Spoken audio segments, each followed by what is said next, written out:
आज हम लोग डिस्कस करेंगे एक और नया टॉपिक जिसका नाम है हु कुड एंटर टेम्पल्स, यानी कि मंदिरों में कौन जा सकता है ना। चलिए देखते हैं इसके बारे में क्या लिखा हुआ है। इस टॉपिक में ना बेसिकली हम लोग डॉक्टर भीमराव अंबेडकर के बारे में पढ़ने वाले हैं। देखते हैं क्या लिखा हुआ है। देखिए सबसे पहला पॉइंट है doctor Bhimrao Ambedkar was born into a Mahar family. ठीक है, यानी कि महर एक कास्ट हुआ करता था पहले, और महर भी जो ना है ना पहले के ज़माने में, यानी कि उसको भी लोअर कास्ट माना जाता था। तो यहाँ से आप ये कह सकते हैं कि डॉक्टर भीमराव अंबेडकर का जो जन्म है लोअर कास्ट में हुआ था, और उस कास्ट का नाम था महर कास्ट। ठीक है, आगे बढ़ते हैं। फिर उसके बाद in school he was forced to sit outside the classroom on the ground, यानी कि जब ये पढ़ने के लिए जाते थे ना तो इनको क्लासरूम में बैठाया नहीं जाता था, बल्कि इनको बाहर ग्राउंड में भेज दिया जाता था कि जाके तुम वहाँ पे बैठो।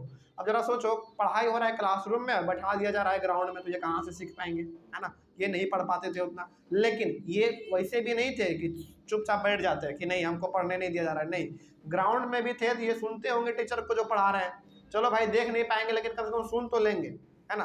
तो ये उस समय पे भी इस हालात में वो पढ़े हुए हैं। He was not allowed to drink water from taps that upper caste children used. जरा सोचो, मतलब स्कूल में जो नल हुआ करता था वो नल से इसको पानी पीने का भी इजाज़त नहीं था, जिस नल से अपर कास्ट के बच्चे पानी पिया करते थे। यानी कि जिस नल से अपर कास्ट के बच्चे पानी पियेंगे उस कास्ट से छोटे कास्ट के लोग पानी नहीं पियेंगे। उसी में से हमारे एक थे डॉक्टर भीमराव अंबेडकर। तो इनको जो है ना नल से पानी पीने का भी परमिशन नहीं था।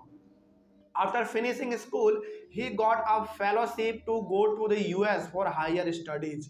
अब देखिए कैसे भी घिस तिर के इन्होंने अपना भारत में पढ़ाई किया, और हायर स्टडी के लिए यानी कि ज़्यादा पढ़ने के लिए इनको फेलोशिप मिल गया। फेलोशिप का मतलब आप ये समझते हैं कि जो बच्चा पढ़ने में बहुत इंटरेस्टेड होता है ना, उसका एक एग्जाम दिया जाता है, एक तरीके से एंट्रेंस एग्जाम, है ना, और उनको कुछ स्कॉलरशिप के तौर पे अलग अलग कंट्री भेजा जाता है। उसी प्रकार से ये पढ़ने में बहुत तेज थे, है ना। हालांकि इनको क्लासरूम में कभी बैठने नहीं दिया गया, वो अलग बात है, लेकिन पढ़ने में फिर भी ये बहुत तेज थे, है ना। टीचर के आवाज़ों को केवल ये सुन के उतना ज़्यादा आगे बढ़ गए, पढ़ लिए। तो जब इनका इंटरेस्ट बहुत ज़्यादा पढ़ने में था तो इनको ना यूएस से, यानी कि यूनाइटेड स्टेट ऑफ अमेरिका से आप कह सकते हैं कि उस समय पे इनको एक तरीके से स्कॉलरशिप गया कि भाई अंबेडकर तुम पढ़ने में बहुत तेज हो, हम तुमको स्कॉलरशिप देते हैं, तुम हमारे यहाँ पे पढ़ने के लिए आ जाओ। तो इनको स्कॉलरशिप मिला हायर स्टडी के लिए, यूएस चले गए पढ़ने के लिए।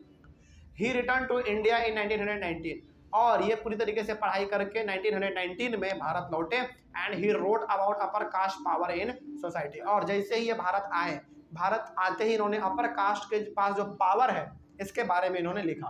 और क्या पावर के बारे में जब लिखा तो क्या पावर अच्छा है इसके बारे में लिखा होगा? नहीं, बल्कि इन्होंने ये लिखा कि अपर कास्ट जो अपना पावर इस्तेमाल कर रहे हैं वो गलत है ना। यानी कि डॉक्टर भीमराव अंबेडकर बहुत पढ़े लिखे इंसान थे, इनको मालूम था कि हर एक इंसान बराबर है, तो सबको बराबर राइट मिलना चाहिए। तो इन्होंने अपर कास्ट के बारे में लिखा कि भाई आपके पास जो पावर है ना, उस पावर का आप गलत इस्तेमाल कर रहे हैं, है ना। चलिए आगे बढ़ते हैं। फिर इन 1927 he started a temple entry movement in which his mahar caste people participated। अब जैसा कि आपको मालूम है कि छोटे कास्ट के लोगों को मंदिरों में प्रवेश करने नहीं दिया जाता था, तो इन्होंने 1927 में टेम्पल एंट्री मूवमेंट चालू किया। टेम्पल एंट्री मूवमेंट चालू करने का मतलब यहाँ पे है कि जो लोअर कास्ट के लोग थे उनको जो है ना अब टेम्पल में एंट्री दिया जाए, यानी कि वो भी अपने भगवान का पूजा पाठ कर सके, उनको भी परमिशन दिया जाए। तो इन्होंने इसके लिए एक मूवमेंट चला दिया, ठीक है, याद रखिएगा। और इनके जो खास करके महर कास्ट के लोग थे, इन्होंने बहुत ज़्यादा इनको सपोर्ट किया कि भाई जब आप किसी के कास्ट के लिए काम कर रहे हो और उस कास्ट के लोग आपको फॉलो ना करें, सब हो नहीं सकता है ना। तो ये खुद डॉक्टर भीमराव अंबेडकर महर कास्ट से बिलोंग करते थे, तो महर कास्ट के लोगों ने इनको बहुत ज़्यादा सपोर्ट किया कि हाँ भाई आप अच्छा काम कर रहे हो, आप आगे बढ़ते जाओ, हम आपके साथ हैं। तो temple entry movement doctor Bhimrao Ambedkar के द्वारा शुरू किया गया, और इसका एक मकसद एक ही था कि लोअर कास्ट के लोगों को भी मंदिरों में जाने का परमिशन दिया जाए। ठीक है, आगे उसके बाद ही led 3 such movements for temple entry between 1927 and 1935। तो 1927 से लेकर 1935 के बीच में इन्होंने 3 बड़े बड़े टेम्पल एंट्री मूवमेंट इन्होंने चलाए, यानी कि अपने लोगों को साथ में जोड़ के मंदिरों में छोटे कास्ट को भी परमिशन मिले, इनके लिए इन्होंने 3 बड़े बड़े आंदोलन किए थे अपर कास्ट के खिलाफ। उसके बाद his aim was to make everyone to see the power of caste prejudices within the society, और इनका मकसद केवल ये था कि कास्ट प्रेजुडिस, यानी कि कास्ट के नाम पे जो भेदभाव हो रहा है, जो अपर कास्ट कर रहे हैं, उसके खिलाफ हम आवाज़ उठा सकते हैं, ये वो दिखाना चाहते थे। मतलब ये हो गया कि अपर कास्ट तो रूल कर ही रहे हैं, है ना। तो अपर कास्ट रूल कर रहे हैं, इसके खिलाफ लोअर कास्ट भी अपना आवाज उठा सकता है, यही वो दिखाना चाहते थे।